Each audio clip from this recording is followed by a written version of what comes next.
குரல் கேட்டு அருளாயோ தலைவா.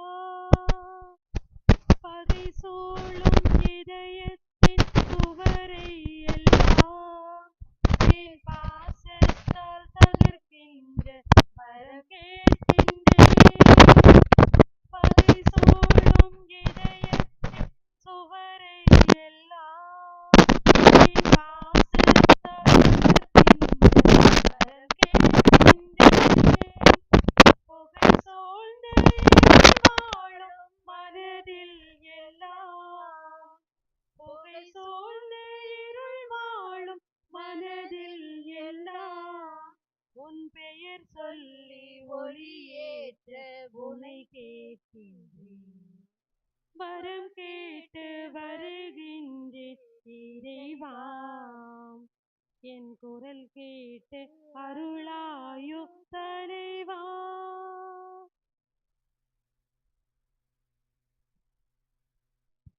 இயேசுவின் கிறிஸ்துவை தாயுடைய அன்பு பிள்ளைகளே, இந்த நாளிலே நாம் நிறைவேற்றுகிற இந்த பலியை நம்முடைய தேவைகள் அனைத்திற்காக ஒப்பு கொடுத்து ஜெபிப்போம்.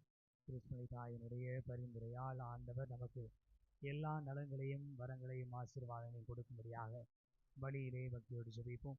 மேலும் இந்த பலியிலே பெண்ணி லீசி குடும்பத்தினருக்கு கடவுள் செய்த நன்மைகளுக்கு நன்றியாக நிவின் பென்னி, நிவியா பென்னி இவர்கள் உடல் உள்ள சுகத்திற்காக, வேலை வாய்ப்பிற்காக, இவருடைய குடும்பத்திற்கு கடவுள் செய்த நன்மைகளுக்கு நன்றியாக கொடுத்து ஜெபிக்கிறார்கள்.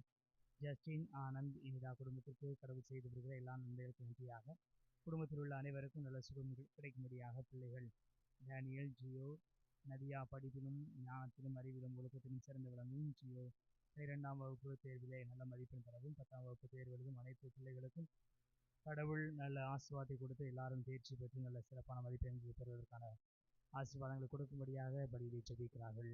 இவருடைய கருத்துக்களோடு சேர்த்து நம்முடைய கருத்துக்களுக்காகவும் நம்மவர்களுடைய தேவைக்காகவும் பலியிலே பக்தியோடு மன்றாடுவோம். தந்தை, மகன், தூய ஆவியாரின் பெயராலே ஆமென். நம் ஆண்டவராகிய இயேசு கிறிஸ்துவின் அருளும் கடவுளின் அன்பும் தூய ஆவியாரின் நட்புறவும் உங்கள் அனைவரோடும் இருப்பதாக. உம் ஆன்மாவோடும் இருப்பதாக.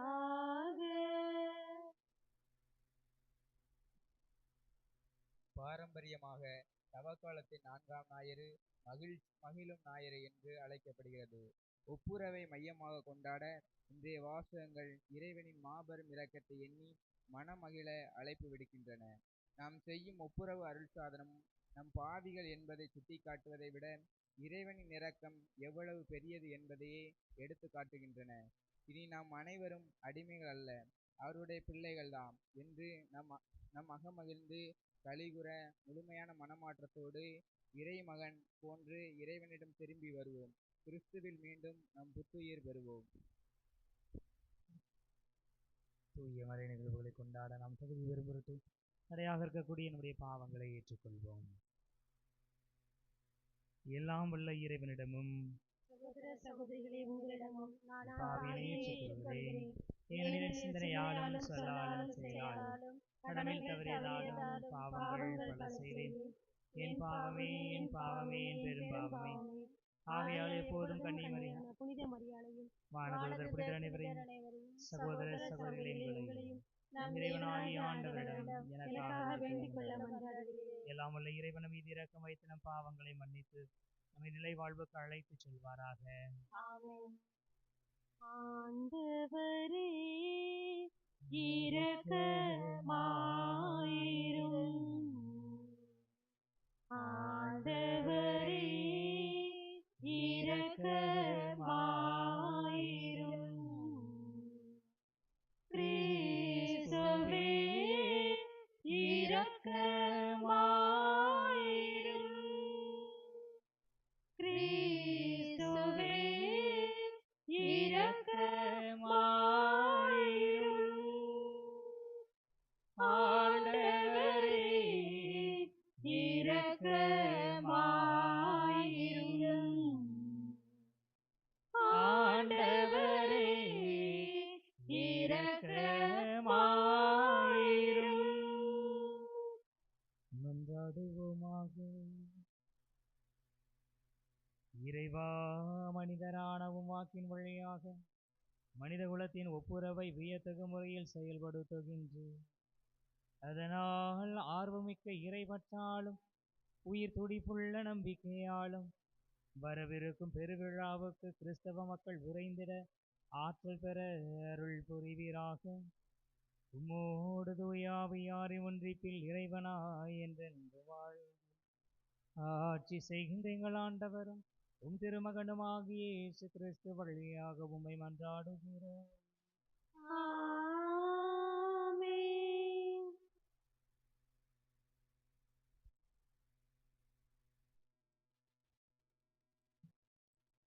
முதல் வாசக முன்னுரை. பாலை நிலத்தில் 40 ஆண்டுகள் பயணித்த இஸ்ரேல் மக்கள் இறைவனுக்கு எதிராகவும் மோசைக்கு எதிராகவும் கிளர்ச்சி செய்திருந்தாலும் இறைவன் அவர்களுக்கு காட்டும் இரக்கத்தை எண்ணி நன்றியுள்ளத்துடன் பாஸ்காவை கொண்டாடுகின்றவர்கள் நாமும் நன்றியுள்ளவர்களாக இறைவனுக்கு செவிமடுப்போம்.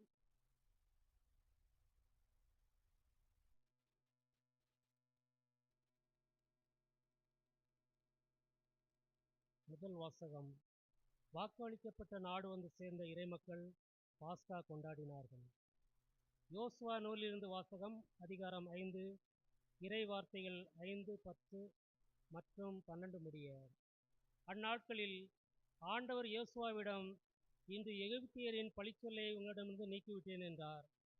இஸ்ரேலர் கில்காலில் தங்கினர். மாதத்தின் 14ஆம் நாள் மாலை எரிக்கோ சமவெளியில் பாஸ்கா கொண்டாடினர். பாஸ்காவின் மறுநாள் நிலத்தின் விளைச்சலையும் புளிப்பற்ற அப்பத்தையும் வறுத்த தானியத்தையும் உண்டனர். நிலத்தின் விளைச்சலை உண்ட மறுநாளிலிருந்து மன்னா நின்றது. இஸ்ரேலருக்கு மன்னா மீண்டும் கிடைக்கவில்லை. கானான் நிலத்தின் விளைச்சலை அந்த ஆண்டு உண்டனர். இது ஆண்டவர் வழங்கும் அருள்வாக்கு.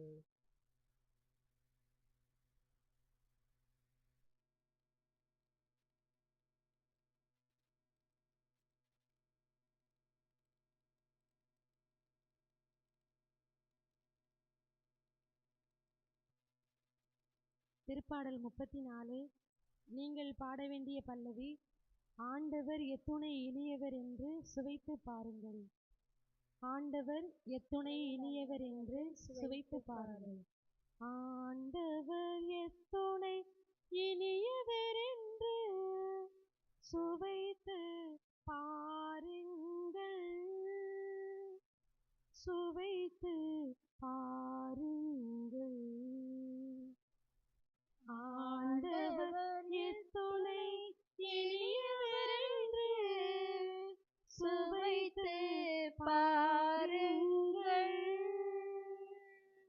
சுவைத்து பாருங்கள்.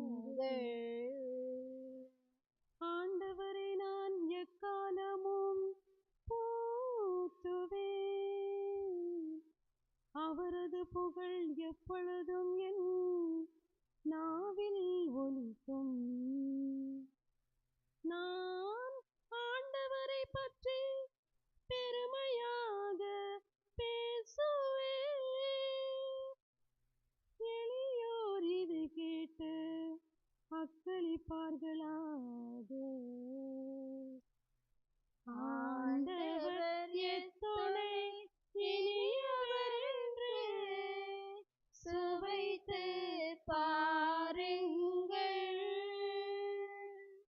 சுவைத்து பாருங்கள். என்னுடன் ஆண்டவரை பெருமைப்படுத்துங்கள். அவரது பெயரை ஒருமிக்க மேன்மைப்படுத்துவோம். நான் துணை வேண்டி ஆண்டவரை மன்றாடினேன். அவர் எனக்கு மறுமொழி பகர்ந்தார். ஆண்டவர் எத்துணை இனியவர் என்று சுவைத்து பாருங்கள். சுவைத்து பாருங்கள். அவரை நோக்கி பார்த்தார், மகிழ்ச்சியால் மெலிந்தது அவர்கள் முகம் அவமானத்திற்கு உள்ளாகவில்லை. இந்த ஏழை கூவி அழைத்தார், ஆண்டவர் அவனுக்கு செவி சாய்த்தார்.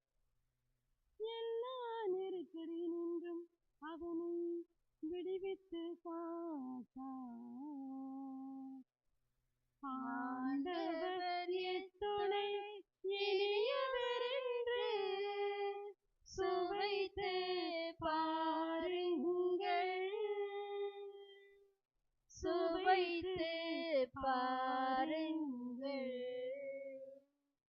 ஆண்டவர் எத்துணை இனியவர் என்று சுவைத்து பாருங்கள், சுவைத்து பாருங்கள்.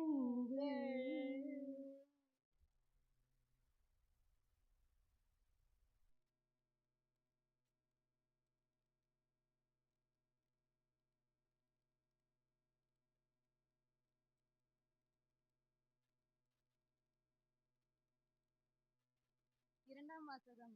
கிறிஸ்துவின் வாயிலாக கடவுள் நம்மை தம்மோடு ஒப்புரவாக்கினார்.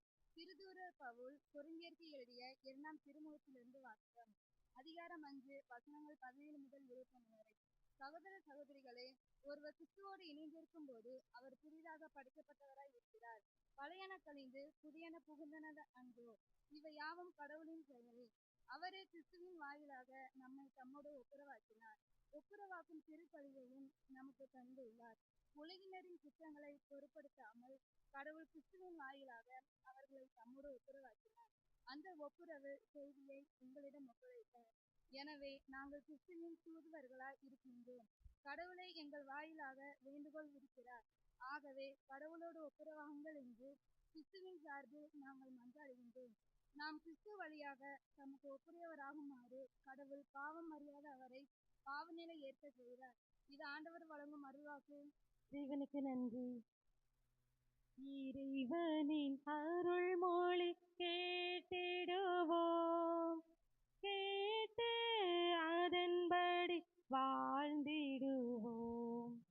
இறைவனின் அருள்மொழி கேட்டிடுவோம்,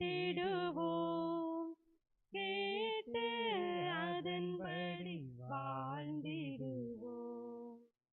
நான் புறப்பட்டு என் தந்தையிடம் போய், அப்பா, கடவுளுக்கும் உமக்கும் எதிராக நான் பாவம் செய்தேன் என்று அவரிடம் சொல்வேன்.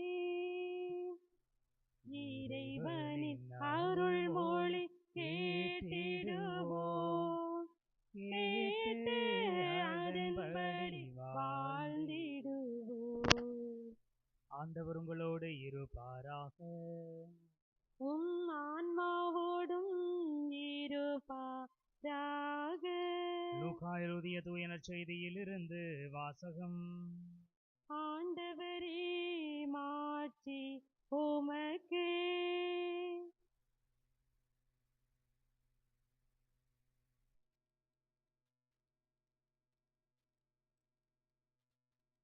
இது லூக்கா எழுதியபடி நம் ஆண்டவர் இயேசு கிறிஸ்துவின் நற்செய்தி 15ஆம் அதிகாரம், இறைவார்த்தைகள் 1 முதல் 3 தொடர்ந்து 11 முதல் 32 முடிய. அக்காலத்தில் வரி தண்டுவோர் பாவிகள் யாவரும் இயேசு சொல்வதை கேட்க அவரிடம் நெருங்கி வந்தனர். பரிசேயரும் அறிஞர் அறிஞரும் இவர் பாவிகளை வரவேற்று அவர்களோடு உணவருந்துகிறாரே என்று முணுமுணுத்தனர். அப்போது அவர் அவர்களுக்கு இந்த உவமையை சொன்னார். ஒருவருக்கு 2 புதல்வர்கள் இருந்தார்கள். அவர்களுள் இளையவர் தந்தையை நோக்கி, அப்பா, சொத்தில் எனக்கு உரிய பங்கை தாரும் என்றார். அவர் சொத்தை அவர்களுக்கு பகிர்ந்து அளித்தார். சில நாட்களுக்குள் இளைய மகன் எல்லாவற்றையும் திரட்டி கொண்டு தொலைநாட்டிற்கு நெடும் பயணம் மேற்கொண்டார். அங்கு தாறுமாறாக வாழ்ந்து தம் சொத்தையும் பாழாக்கினார். அனைத்தையும் அவர் செலவழித்தார். பின்பு அந்த நாடு முழுவதும் கொடிய பஞ்சம் ஏற்பட்டது. அப்பொழுது அவர் வறுமையில் வாடினார். எனவே அந்த நாட்டு குடிமக்களுள் ஒருவரிடம் அண்டி பிழைக்கச் சென்றார். அவர் அவரை பன்றி மேய்க்க தம் வயல்களுக்கு அனுப்பினார். அவர் பன்றிகள் தின்னும் நெற்றுகளால் தம் வயிற்றை நிரப்ப விரும்பினால், ஆனால் அதை கூட அவருக்கு கொடுப்பார் இல்லை. அவர் அறிவு தெளிந்தவராய், என் தந்தையின் கூலி ஆட்களுக்கு தேவைக்கு மிகுதியான உணவு இருக்க நான் இங்கு பசியால் சாகிறேனே. நான் புறப்பட்டு என் தந்தையிடம் போய், அப்பா, கடவுளுக்கும் உமக்கும் எதிராக நான் பாவம் செய்தேன். இனிமேல் நான் உம்முடைய மகன் எனப்பட தகுதியற்றவன். உம்முடைய கூலியாள்களுள் ஒருவனாக என்னை வைத்துக் கொள்ளும் என்பேன் என்று சொல்லிக் கொண்டார். உடனே அவர் புறப்பட்டு தம் தந்தையிடம் வந்தார். தொலையில் வந்து கொண்டிருக்கும் போதே அவர் தந்தை அவரை கண்டு பரிவு கொண்டு ஓடி போய் அவரை கட்டி தழுவி முத்தமிட்டார். மகனோ அவரிடம், அப்பா, கடவுளுக்கும் உமக்கும் எதிராக நான் பாவம் செய்தேன். இனிமேல் நான் உம்முடைய மகன் எனப்பட தகுதியற்றவன் என்றார். தந்தை தம் பணியாளரை நோக்கி, முதல் தரமான ஆடையை கொண்டு வந்து இவனுக்கு உடுத்துங்கள். இவனுடைய கைக்கு மோதிரமும் காலுக்கு மிதியடியும் அணிவியுங்கள். கொழுத்த கன்றை கொண்டு வந்து அடியுங்கள். நாம் மகிழ்ந்து விருந்து கொண்டாடுவோம். ஏனெனில் என் மகன் இவன் இறந்து போயிருந்தான், மீண்டும் உயிர் பெற்று வந்துள்ளான். காணாமற் போயிருந்தான், மீண்டும் கிடைத்துள்ளான் என்றார். அவர்கள் மகிழ்ந்து விருந்து கொண்டாட தொடங்கினார்கள். அப்போது மூத்த மகன் வயலில் இருந்தார். அவர் திரும்பி வீட்டை நெருங்கி வந்து கொண்டிருந்த போது ஆடல் பாடல்களை கேட்டு ஊழியர்களுள் ஒருவரை வரவழைத்து, இதெல்லாம் என்ன என்று வினவினார். அதற்கு ஊழியர் அவரிடம், உம் தம்பி வந்திருக்கிறார். அவர் தம்மிடம் நலமாக திரும்பி வந்திருப்பதால் உம் தந்தை கொழுத்த கன்றை அடித்திருக்கிறார் என்றார்.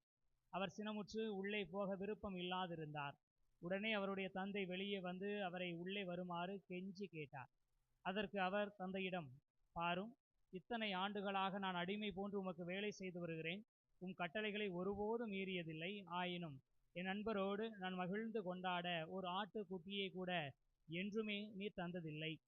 ஆனால் விலை மகிழரோடு சேர்ந்து சொத்துக்களையெல்லாம் அழித்துவிட்ட இந்த உம் மகன் திரும்பி வந்தவுடனே இவனுக்காக கொழுத்த கன்றை அடித்திருக்கிறீரே என்றார். அதற்கு தந்தை, மகனே, நீ எப்போதும் என்னுடன் இருக்கிறாய். என்னுடையதெல்லாம் உன்னுடையதே.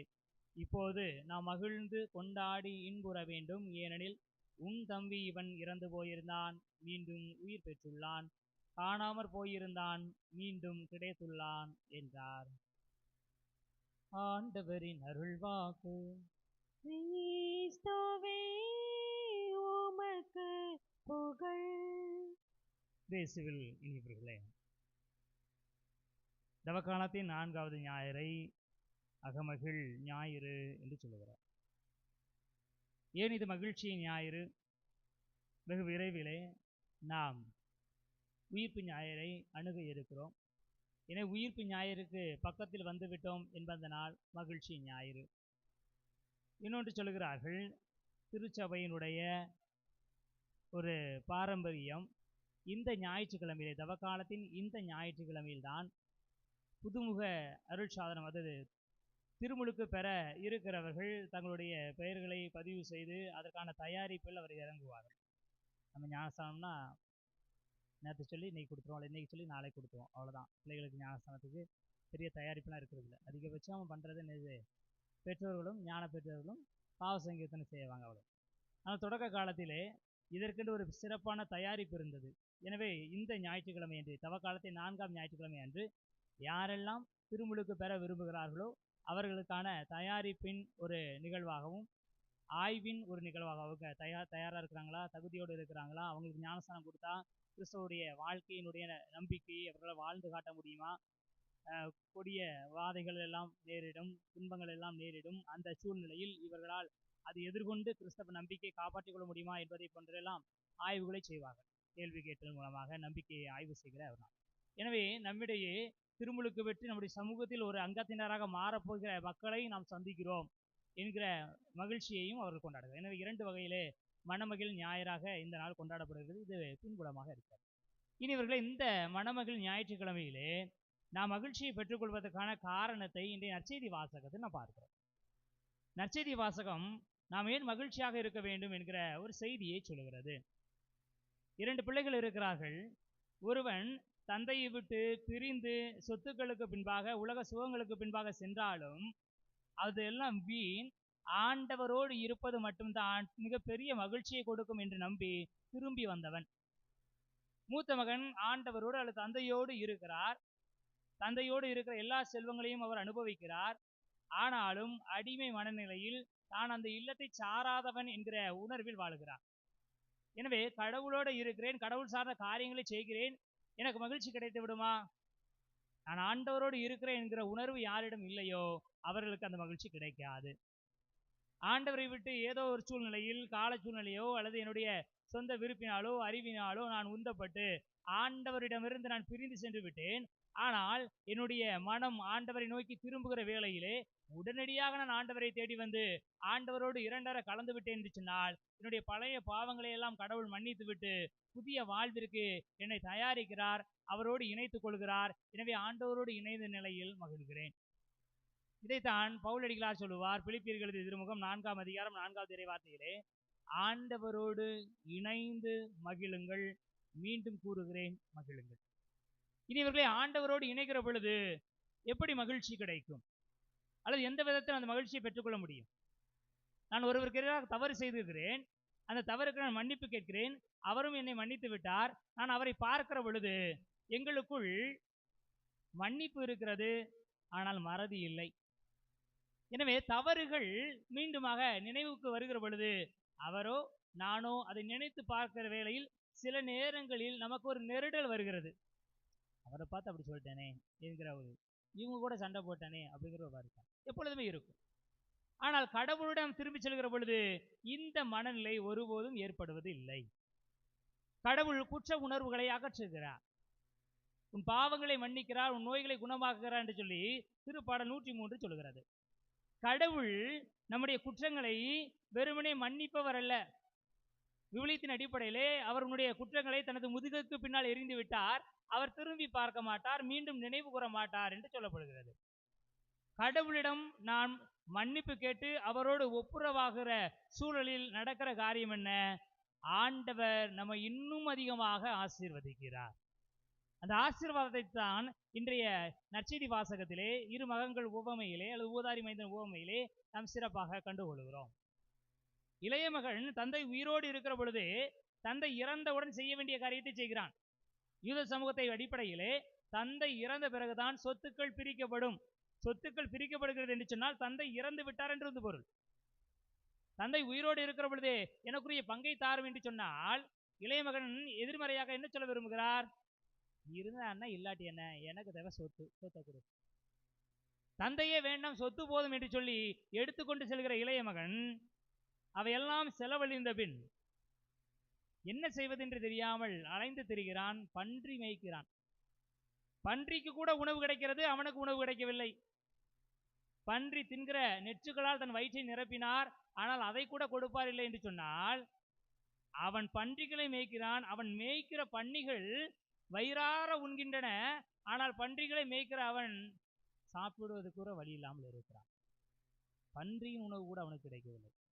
அப்பொழுதுதான் நினைத்து பார்க்கிறான், என் தந்தை வேண்டாம் என்று வந்தேன், என் தந்தையிடம் வேலை பார்க்கிற வேலைக்காரர்களுக்கு தேவைக்கு மிகுதியான உணவு இருக்கிறது. வழக்கமாக வீட்டுக்காரங்களுக்கு தேவைக்கு மிகுதியாக உணவு இருக்கும், பணியாளர்கள் வந்து அவங்க வீணாக்கிடுவான்னு சொல்லி சாப்பாடு கம்மியாக தான் ரெடி பண்ணி கொடுப்போம், அல்ல இருக்கிறத சாப்பிட்டு விடுங்க அப்படின்னு சொல்லுவோம். அவர்கள் நல்லா வயிறார சாப்பிட்டாங்களான்னு பல நேரங்களில் நாம் அக்கறைப்படுவதில்லை. ஆனால் இந்த இரண்டாவது மகனுடைய தந்தை அவர் என்ன செய்கிறார்? அவருடைய பணியாளர்கள் உண்டு நிறைவடைந்த பிறகும் எஞ்சி இருக்கும்படியாக உணவு தயாரித்து கொடுக்கிறார். தந்தையினுடைய அன்பை நினைத்து பார்க்கிறார். நான் மகனுக்கு என்பதற்காக எனக்கு செல்வத்தை கொடுத்தார், மகன் அல்ல வேலைக்காரர்களாக இருக்கிறவர்களுக்கு அவர் தேவைக்கு மிகுதியாக உணவு கொடுக்கிறாரே. நான் வேலை பார்க்கிறேன், அந்த வேலை பார்க்கிற இடத்தில் பன்றி தின்கிற உணவு கூட எனக்கு கிடைக்கவில்லையே, பசியாக இருக்கிறேனே. எனவே நான் எழுவேன், என் தந்தையின் இடத்துக்கு திரும்பி செல்வேன். மகனாகவா? மகன் என்னப்பட தகுதியற்றவன். என் தந்தையினுடைய மகனாக இருப்பதற்கு எனக்கு தகுதி இல்லை. ஏனென்றால் அவர் பணியாளரை கூட மகனை விட மேலாக நடத்துகிறவர். நான் மகனாயிருந்தும் அவருக்கு மகன் போல நடந்து கொள்ளவில்லை. எனவே பணியாளர் போல் இருப்பதுதான் எனக்கு சிறந்தது. அதுதான் என் தந்தைக்கான மதிப்பு. அவருடைய அன்பை நான் புறக்கணித்ததற்கான தண்டனை நான் வேலைக்காரனாக அந்த இல்லத்தில் இருப்பது என்று சொல்லி திரும்பி வருகிறான். இனியவர்களே, தந்தை எதையும் கேட்பதற்கு முன்பாக கட்டி தழுவி அவனை முத்தமிடுகிறான். அவன் என்ன சொல்லுகிறான்? அப்பா, கடவுளுக்கும் உமக்கும் எதிராக நான் பாவம் செய்தேன், இனிமேல் நான் உம்முடைய மகன் எனப்பட தகுதியற்றவன். அவருடைய பிள்ளையா இருக்கிறதுக்கு எனக்கு தகுதி இல்லை என்பதை எடுத்து கூறுகிறான். உடனடியாக என்ன நடக்கிறது? தந்தை தன் பணியாளரை கூப்பிட்டு முதல் தரமான ஆடை கொடுங்கள் என்று சொல்கிறார். நீ வேணா அப்படி நினைக்கலாம், நீ என் மகனா இருக்க தகுதியில நினைக்கலாம், ஆனா எனக்கு எப்பவும் நீ மகன் தான். உன்னுடைய பாவங்களை ஒருபோதும் நினைத்து பார்ப்பதில்லை, உன்னுடைய குற்றங்களை ஒருபோதும் நினைத்து பார்ப்பதில்லை. எனக்கு நீ பிள்ளை, அது போதும். நீ என்னுடைய மகன், என்னுடைய ரத்தம். நீ எனக்கு எதிராக இருந்தா என்ன, என்னை புறக்கணிச்சா என்ன, நான் செத்துட்டேன்னு நினைச்சா என்ன, என் சொத்துக்கள் தான் முக்கியம், நான் தேவையில்லை என்று நினைத்தால் என்ன, நீ எப்படி வேண்டுமானாலும் இருந்து கொள், அது எனக்கு பரவாயில்லை, பிரச்சனை இல்லை. நீ என்னுடைய மகன். நீ வேலைக்காரனா இருக்க ஆசைப்படலாம், ஆனா உன்னை வேலைக்காரனா வச்சுக்கிறதுக்கு நான் தயாரா இல்லை. ஏன்னா நீ என்னுடைய மகன் என்று என்னை அவர் சொல்லால் அல்ல செயலால் காட்டுகிறார். முதல் தரமான ஆடை கொடுங்கள். இவ்வளவு காலம் என்னை விட்டு பிரிந்து இருக்கிறான், என்ன தவறு செய்தான், அதெல்லாம் தேவையே இல்லை. அண்ணன் தான் விசாரிக்கிறான், என்ன தப்பு பண்ணிதான், எப்படி சொத்துலாம் காலியாச்சு, எவ்வளவு சொத்து கொண்டு போனா, எப்படி திரும்பி வந்தான் என்று அண்ணன் விசாரிக்கிறான். தந்தைக்கு அது தேவையில்லை. தந்தைக்கு தேவையான காரியம் என்ன, என் மகன் திரும்பி வந்து விட்டான், அவ்வளவுதான். திரும்பி வந்த மகனுக்கு அவர் புத்தாடைகளை கொடுக்கிறார், முதல் தரமான ஆடைகளை கொடுக்கிறார். ட்ரெஸ் யாருக்குனாலும் கொடுப்போம். நம்ம வீட்டுக்கு வர சில நேரங்களில் பிச்சைக்காரர்கள் வருகிற பொழுது புது துணி கூட கொடுக்கலாம். துணி கொடுப்பதனால் ஒருவர் மகன் என்ற நிலைக்கு வந்து விடுவாரா? அந்த எண்ணம் நீங்கிவிட வேண்டும். எனவே மோதிரத்தை அனுபவியுங்கள். மோதிரம் அணிபவர்கள் அதிகாரத்தில் இருப்பவர்கள். என்னுடைய மகன் என்கிற அதிகாரம் உனக்கு இருக்கிறது, மோதிரம் அணிந்து கொள். என்னுடைய மகன் என்கிற அதிகாரம் உனக்கு இருக்கிறது, செருப்பை அணிந்து கொள், இடைக்கட்சியை கட்டிக்கொள். நீ இந்த இல்லத்தினுடைய பணியாளர் அல்ல, என்னுடைய மகன் என்பதால் இந்த இல்லத்தினுடைய எஜமான நீ என்று மனம் திரும்பி தந்தையிடம் திரும்பி வந்து பணியாளனாக இருக்க வேண்டும் என்று சொல்லி ஆசைப்பட்டவனை தந்தை மீண்டும் எஜமானனாக மாற்றுகிறார். ஒரு காலத்தில் அவன் அனுபவித்த எல்லா செல்வங்களையும், அனுபவித்த எல்லா மரியாதைகளையும், அனுபவித்த எல்லா அன்பையும் மீண்டுமாக அனுபவிக்க செய்கிறான். ஆண்டவருடைய அன்பு. ஜபக்காலம் 40 நாட்கள் கொடுக்கப்பட்டிருக்கிறது. ஒருவேளை இந்த காலகட்டத்திலாவது நாம் வாழ்கிற வாழ்க்கையை எண்ணி மனம் வருந்தி மனம் திரும்பி ஆண்டவரிடம் வருவோம் என்று சொன்னால் ஆண்டவர் மீண்டும் உயர்த்துவார். திருப்பாடல் 34 சொல்கிறது, 7 ஆண்டவரிடம் செல் என்று என்னுடைய மனம், ஆண்டவரே உண்மையே நான் நாடுகிறேன். திருப்பாடல் 27. கடவுளை தேடி செல்கிறவர்களுக்கு என்ன நடக்கும்? கேடு வருகிற நாளில் அவர் என்னை தம் கூடாரத்திற்குள் ஒளித்து வைப்பார், என்னை பாதுகாப்பார். தந்தையிடமிருந்து பிரிந்து சென்றதனால் பன்றி தின்கிற உணவாது கிடைக்குமா என்று அலைந்து கொண்டிருந்தான். தந்தையிடம் திரும்பி வந்ததால் முதல் தரமான உணவும் முதல் தரமான ஆடையும் அணிந்து கொண்டான். நாம் கடவுளை விட்டு பிரிந்து இருக்கிற வேளையில் இந்த உலகத்தினுடைய கவலைகள் நம்மை அமுக்கி கொண்டே இருக்கும், அழுத்தி கொண்டே இருக்கும். நமக்கு தேவையான செல்வங்கள் கிடைத்தாலும், நமக்கு தேவையான எல்லா வசதிகள் கிடைத்தாலும் ஆண்டவர் இல்லாத வாழ்க்கையில் எல்லாமே வருத்தங்களாகத்தான் இருக்கும். பவுலடிகளுடைய வார்த்தைகள் மீண்டும் அதைத்தானே சொல்கிறது, ஆண்டவரோடு இணைந்து மகிழுங்கள், மீண்டும் மகிழுங்கள். கடவுளோடு இணைகிற பொழுதுதான் அந்த மகிழ்ச்சி நிறைவாகும். எனவேதான் இயேசு கிறிஸ்து சொல்கிறார், என்னுடைய மகிழ்ச்சி உங்களில் இருக்கவும் அது நிறைவு பெறவும் என்று சொல்கிறார். எனவே ஆண்டவரோடு இணைகிற பொழுது அந்த மகிழ்ச்சி நிறைவடைகிறது. உயிர்ப்பை எதிர்நோக்கி இருக்கிற நாம், உயிர்ப்பு பெருவிழாவை நோக்கி சென்று கொண்டிருக்கிற நாம் ஆண்டவரோடு இணைந்து நம்முடைய பாவ வாழ்க்கையை துறந்து ஆண்டவருக்குள் கலந்து ஆண்டவரின் மகிழ்ச்சியை பெற்றுக்கொள்ள முயற்சி செய்வோம். ஆண்டவர் நம்மை மகிழ்ச்சியால் நிரப்புவாராக. எழுந்து நமது நம்பிக்கையை அறிக்கையிடுவோம். ஒரே கடவுளை நம்புகின்றேன். விண்ணகமும் மன்னகமும் காண்பவை காணாதவை யாவும் படைத்த எல்லாம் வல்ல தந்தை அவரே. கடவுளின் ஒரே மகனாய் உதித்த ஒரே ஆண்டவர் இயேசு கிறிஸ்துவை நம்புகின்றேன். இவர் காலங்களுக்கெல்லாம் முன்பே தந்தையிடமிருந்து பிறந்தார். கடவுளினின்று கடவுளாக, ஒளியினின்று ஒளியாக, உண்மை கடவுளினின்று உண்மை கடவுளாக உதித்தவர். இவர் உதித்தவர், உண்டாக்கப்பட்டவர் அல்ல. தந்தையோடு ஒரே பொருளானவர். இவர் வழியாகவே யாவும் படைக்கப்பட்டன. மனிதர் நமக்காகவும் நம் மீட்புக்காகவும் விண்ணகமிருந்து இறங்கினார். தூய ஆவியால் கன்னி மரியாவிடம் உடலெடுத்து மனிதரானார். மேலும் நமக்காக பொந்திய பிலாத்தின் அதிகாரத்தில் சிலுவையில் அறையப்பட்டு பாடுபட்டு இறந்து அடக்கம் செய்யப்பட்டார். மறைநூல்களின்படி 3ஆம் நாள் உயிர்த்தெழுந்தார். விண்ணகத்துக்கு எழுந்தருளி எல்லாம் வல்ல தந்தையின் வலப்பக்கம் வீற்றிருக்கின்றார். வாழ்வோரையும் இறந்தோரையும் தீர்ப்பிட மாட்சியுடன் மீண்டும் வர இருக்கிறார். அவரது ஆட்சிக்கு முடிவில்லாது. தந்தையிடமிருந்தும் மகனிடமிருந்தும் புறப்படும் ஆண்டவரும் உயிரளிப்பவருமான தூய ஆவியாரை நம்புகின்றேன். இவர் தந்தையோடும் மகனோடும் ஒன்றாக ஆராதனையும் மாட்சியும் பெறுகின்றார். இறைவாக்கினர்கள் வாயிலாக பேசியவர் இவரே. ஒரே புனித கத்தோலிக்க திருத்தூதர் வழிவரும் திரு அவையை நம்புகின்றேன். பாவ மன்னிப்புக்கான ஒரே திருமுழுக்கை ஏற்றுக்கொள்கின்றேன். இறந்தோரின் உயிர்ப்பையும் வரவிருக்கும் மறுவுலக வாழ்வையும் எதிர்பார்க்கின்றேன். ஆமென். நம்முடைய தேவைகள், விருப்பங்கள், விண்ணப்பங்கள் அனைத்தையும் ஆண்டவருடைய பாதத்தில் நம்பிக்கையோடு எடுத்து வைப்போம். அருட்கொடையே இறைவா, நீர் தேர்ந்து கொண்டுள்ள எம் திருத்தந்தை, ஆயர்கள், குருக்கள், அருட்சகோதரிகள், துறவியர்கள், நற்செய்தி பணியாளர்கள் அனைவருக்கும் இறைவார்த்தையில் ஞானத்தையும் ஆற்றலையும் தந்து திறம்பட இறைபணி செய்ய இறைவா உம்மை மன்றாடுகிறோம். எல்லாம் வல்ல இறைவா, எங்கள் மன்றாட்டை கேட்டருளும்.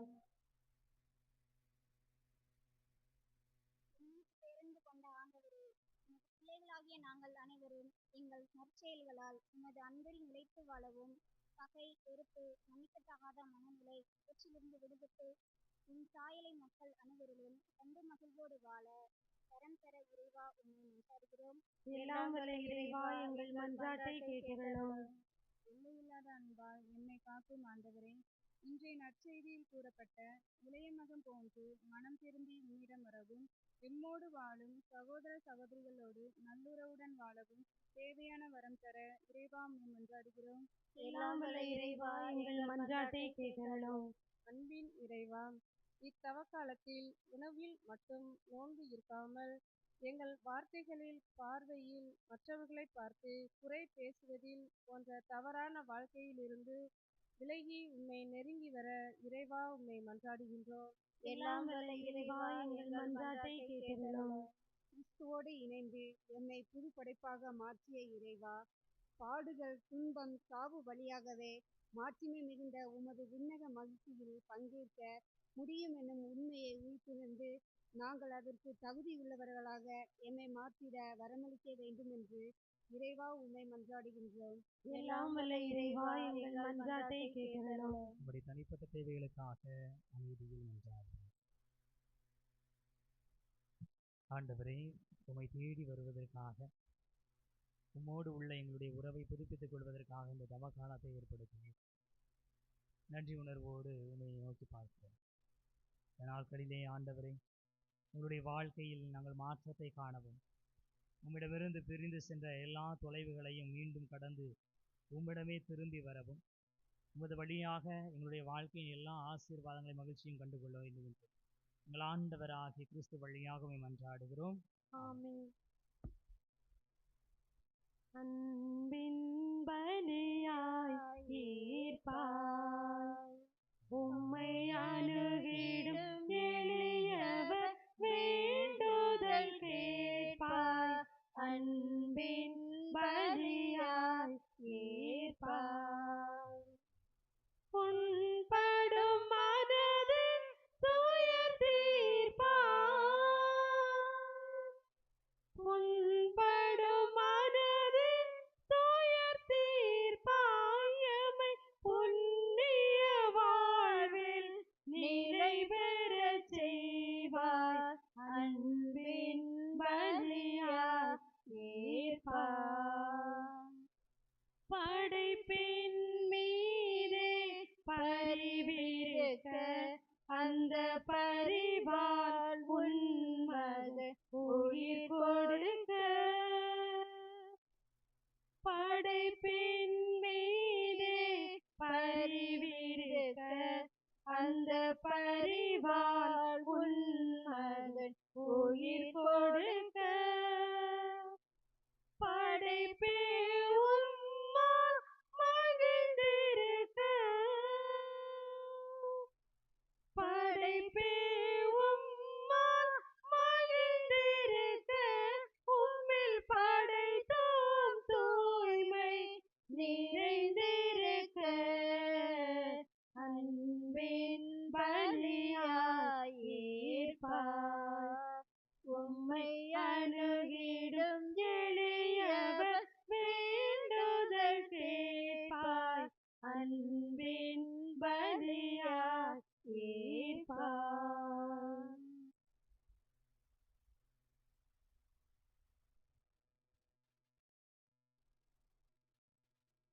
சகோதர சகோதரிகளே, என்னுடையதும் உங்களுடையதுமான பலி எல்லாம் வல்ல தந்தையாக இறைவனுக்கு ஏற்றதாகும்படி மன்றாடுங்கள். ஆண்டவர் தமது திருப்பேரின் புகழ்ச்சிக்காகவும் ஆட்சிக்காகவும் தமது நன்மைக்காகவும் புனித திரு அவையின் அனைத்து நலன்களுக்காகவும் உமது கை நின்ற பலியை ஏற்றுக்கொள்வாராக. ஆண்டவரே, பணிவுடன் உம்மை வேண்டி நிலையான உதவி அளிக்கும் காணிக்கைகளை பேரின்பத்துடன் உமக்கு ஒப்பு கொடுக்கின்றோம். அதனால் நாங்கள் இவற்றை உண்மையிலேயே போற்றவும் உலகின் மீட்புக்காக உமக்கு உகந்தவாறு ஒப்பு கொடுக்கவும் செய்வீராக. எங்கள் ஆண்டவராகிய கிறிஸ்து வழியாக உம்மை மன்றாடுகிறோம்.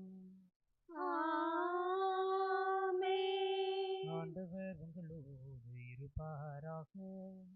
உம் ஆன்மாவோடும் இருப்பாராக. இதயங்களை மேலே எழுப்புங்கள்.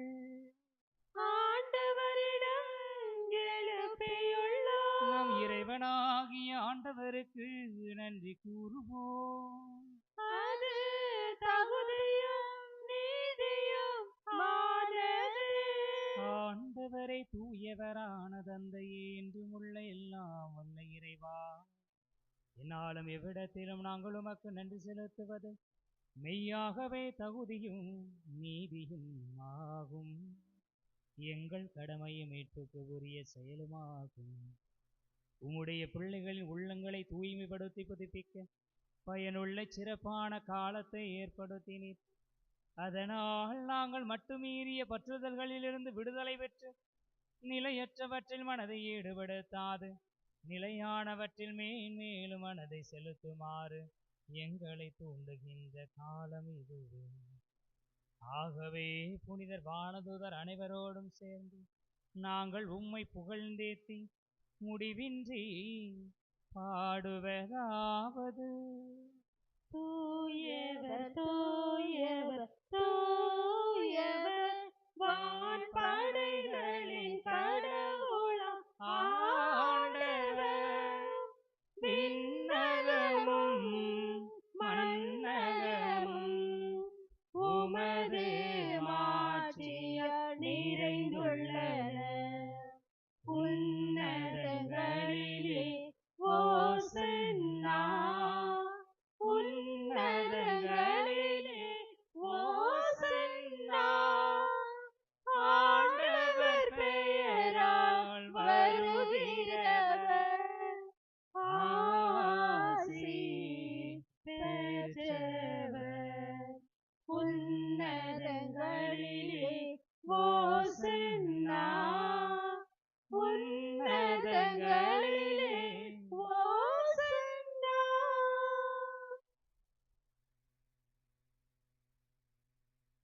இவர்களும் இந்த பலிபீடத்தில் இருக்கிற இந்த பலிபொருளை தூய ஆவியால் தூய்மைப்படுத்தும்படியாக நாம் ஜெபித்திருக்கிறோம். தூய ஆவியார் தாமே நம்மையும் தூய்மைப்படுத்துவாராக. நம்மிடம் இருக்கிற எல்லா குறைவுகளையும் பாவ மனநிலைகளையும் விலக்கி ஆண்டவருக்குள் நம்மை தூய்மைப்படுத்தும்படியாக தூய ஆவியாரை நோக்கி நின்றார்கள். ஓ பரிசுத்த ஆவியே, என் ஆன்மாவின் ஆன்மாவே, உம்மை ஆராதனை செய்கின்றேன்.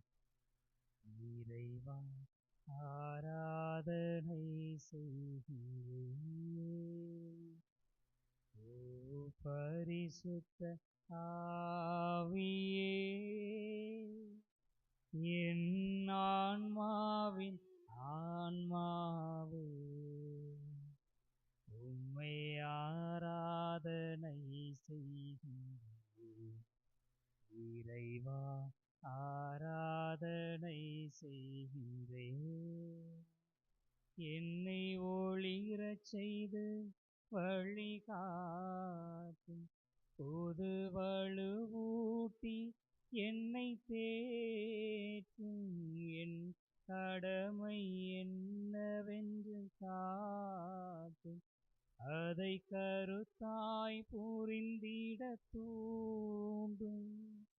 என்ன நேர்ந்தாலும் நன்றி துதி கூறி பணிவேன் என் இறைவா. உந்தன் திருவுளப்படி என்னை நடத்தும் ஓ பரிசுத்த ஆவியே, என் ஆன்மாவின் ஆன்மாவே, உம்மை ஆராதனை செய்கின்றேன். இறைவா ஆராதனை செய்கின்றேன். தூயாவியாருடைய ஆளுகை நம்மீது இருப்பதாக. தண்ணீரின் மீது அசைவாடி கொண்டிருந்த ஆவியானவர் உலகத்தின் ஒழுங்கற்ற தன்மைகளை ஒழுங்குள்ளதாக மாற்றும், அனைத்தும் புதிதாக, அனைத்தும் அருமையாக, எல்லாம் நல்லவையாக இருக்கச் செய்தது போல நம்மீது அசைவாடுகிற ஆவியானவர் குறைவுபட்ட நம்மை நிறைவுள்ளவர்களாக மாற்றுவார். நிறைவான நாம் ஆண்டவரிடம் நெருங்கி செல்வோமாக. ஆண்டவரோடு நெருங்கி செல்கையில் மகிழ்ச்சியால் ஆசீர்வாதங்களால் நிரப்பப்படுவோம். எல்லா விருப்பங்களை, தேவைகளை, குறைவுகளை இந்த பலிப்பொருட்களோடு ஆண்டவரை ஒப்படைப்போம்.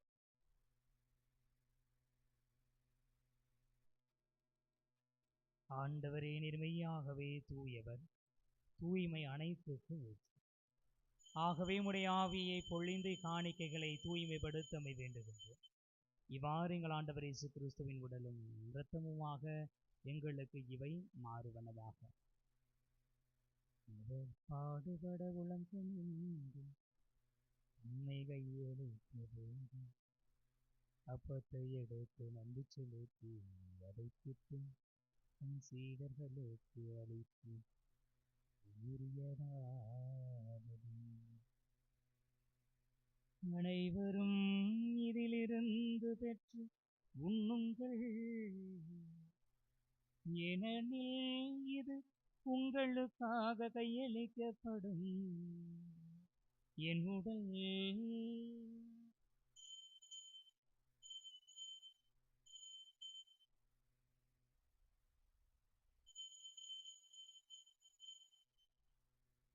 அவ்வண்ணமே இரவு விருந்தை அருந்தியது, கிண்ணத்தையும் எடுக்க வேண்டும் என கூறி சீடர்களுக்கு அழைத்து அவர் கூறியதாவது, அனைவரும் இதிலிருந்து பெற்று பருகுங்கள், ஏனெனில் இது புதிய நிலையான உடன்படிக்கைக்கு உரிய என் இரத்தத்தின் கிண்ணம். இது பாவ மன்னிப்புக்கென்று உங்களுக்காகவும் பலருக்காகவும் சிந்தப்படும். இதை என் நினைவாக செய்யுங்கள்.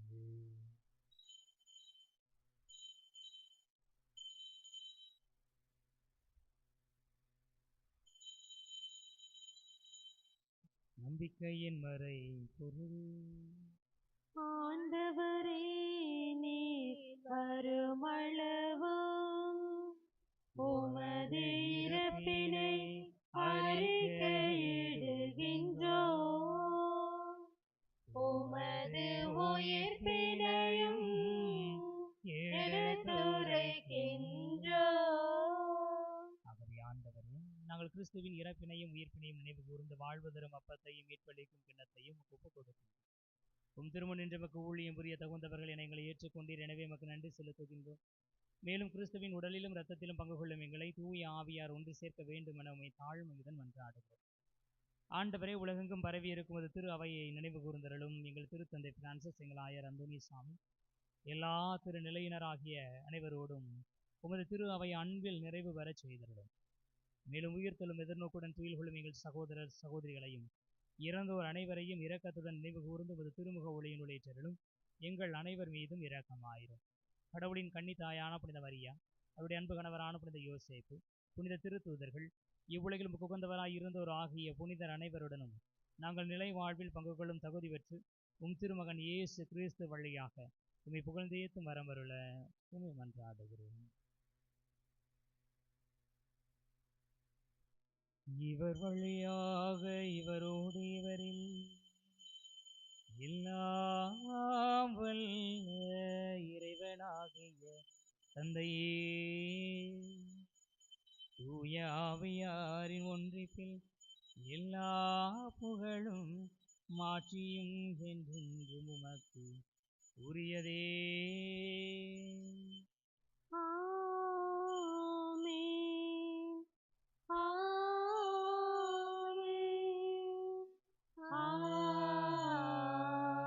ஆமென். மீட்பெரும் கட்டளையால் கற்பிக்கப்பட்டு இறைவடிப்பினையால் பயிற்சி பெற்ற நாம் துணிந்து பாடுவோம். விண்ணுலகில் இருக்கிற எங்கள் தந்தையே, உமது பெயர் தூயதென போற்ற பெருக, உமது ஆட்சி வருக, உமது திருவுளம் விண்ணுலகில் நிறைவேறுவது போல மண்ணுலகிலும் நிறைவேறுக. எங்கள் அன்றாட உணவை இன்று எங்களுக்கு தாரும். எங்களுக்கு எதிராக குற்றம் செய்வோரை நாங்கள் மன்னிப்பது போல எங்கள் குற்றங்களை மன்னியும். எங்களை சோதனைக்கு உட்படுத்தாதேயும், தீமையிலிருந்து எங்களை விடுவித்தருளும். ஆண்டவரை தீமை அனைத்திலும் இருந்து எங்களை விடுவித்து எங்கள் வாழ்நாளில் அமைதியை கனிவுடன் அருளவும் உம்மை மன்றாடுகிறோம். உமது இரக்கத்தின் உதவியால் நாங்கள் பாவத்திலிருந்து எப்போதும் விடுதலை பெற்று யாதொரு கலக்கமுமின்றி நலமாயிருப்போமாக. நாங்கள் எதிர்நோக்கி இருக்கும் பேரின்பத்திற்காகவும் இமைப்பராகிய இயேசு கிறிஸ்துவின் வருகைக்காகவும் காத்திருக்கின்றோம். ஏனெனில் ஆட்சியும் வல்லமையும் மாட்சியும் என்றென்றும் உமதே.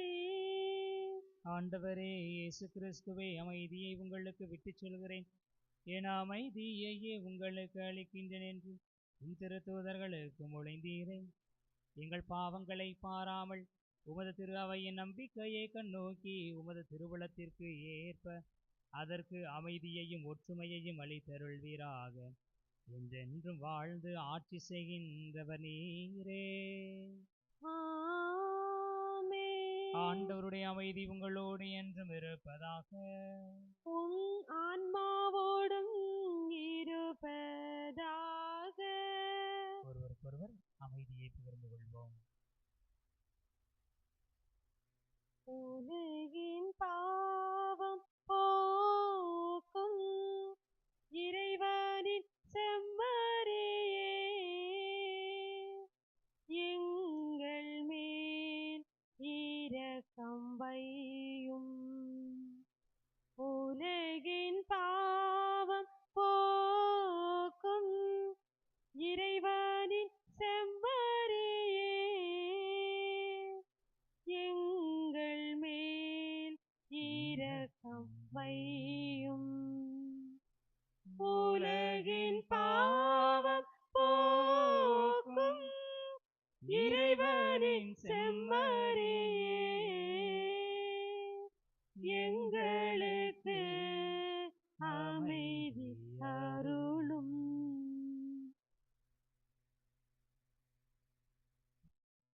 இதோ இறைவனின் செம்மறி, இதோ உலகின் பாவங்களை போக்குபவர். செம்மறியின் விருந்துக்கு அழைக்க பெற்றோர் பேறு பெற்றோர். ஒவ்வொரு வார்த்தையும் கிறிஸ்துவின் திரு உணவு நமக்கு நிலை வாழ்வு.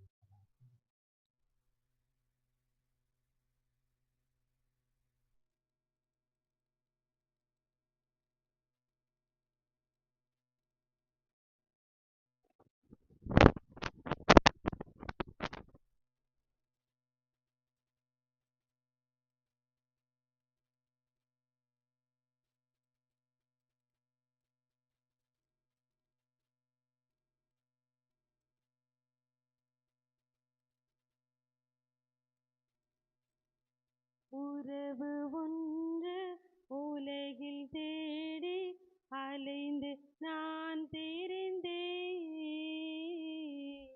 உறவே நீ என்றார் அன்பு தெய்வமே.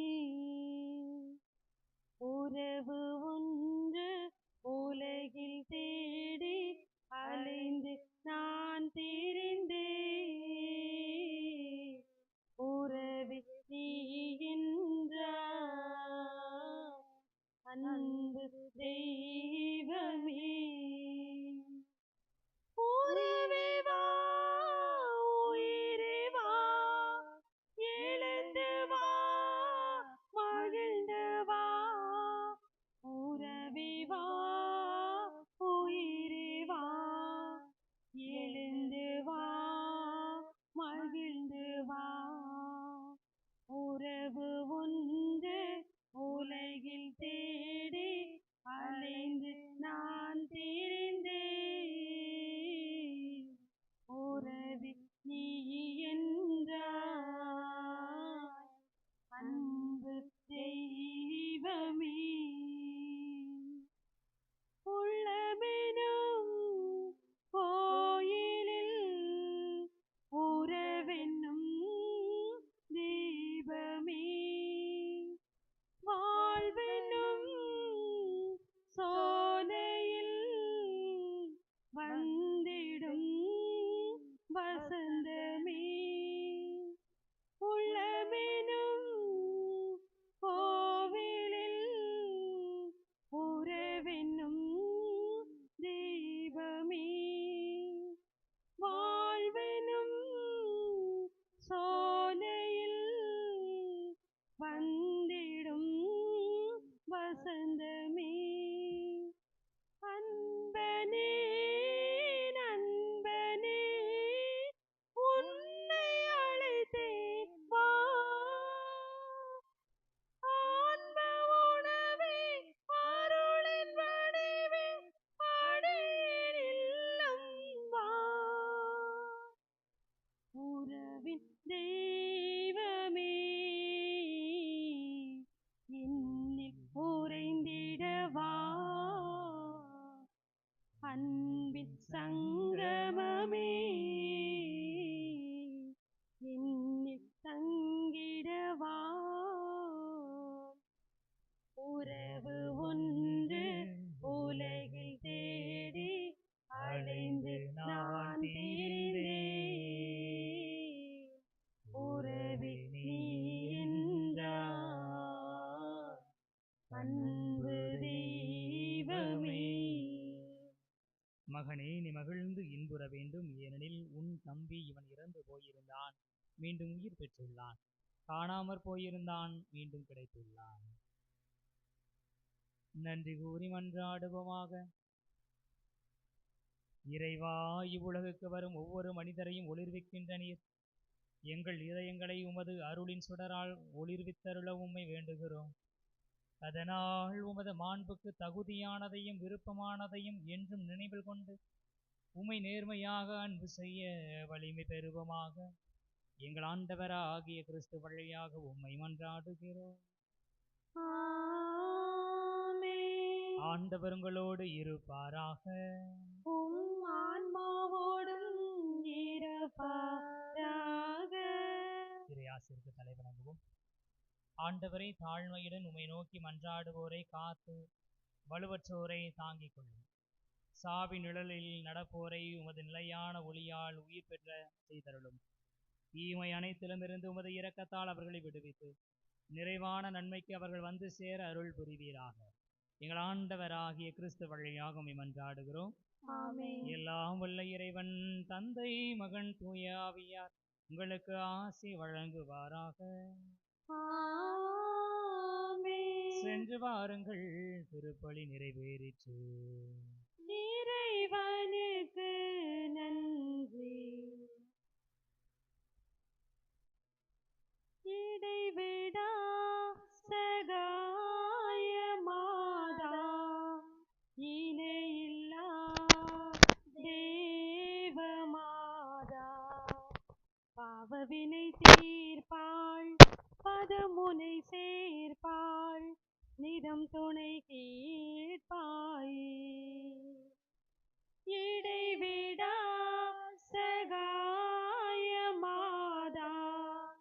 இணையில்லா தேவமாதா பாவவினை தீர்ப்பாள் பதமுனை சேர்ப்பாள் நிதம் துணை கேட்பாய்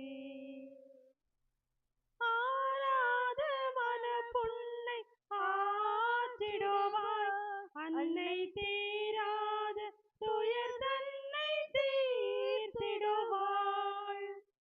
ஆராத மனப்புண்ணை ஆற்றிடுவாய் அன்னை தீராத துயர் தன்னை தீர்த்திடுவாள் மாறாத கொடுமை நீங்காத வறுமை தானாக என்றுமே மாற்றிடுவாய் தானாக என்றுமே மாற்றிடுவாய் இடைவிடா சகாய மாதா இணையில்லா தேவமாதா பாவவினை தீர்ப்பாள் பதமுனை சேர்ப்பாள் நிதம் துணை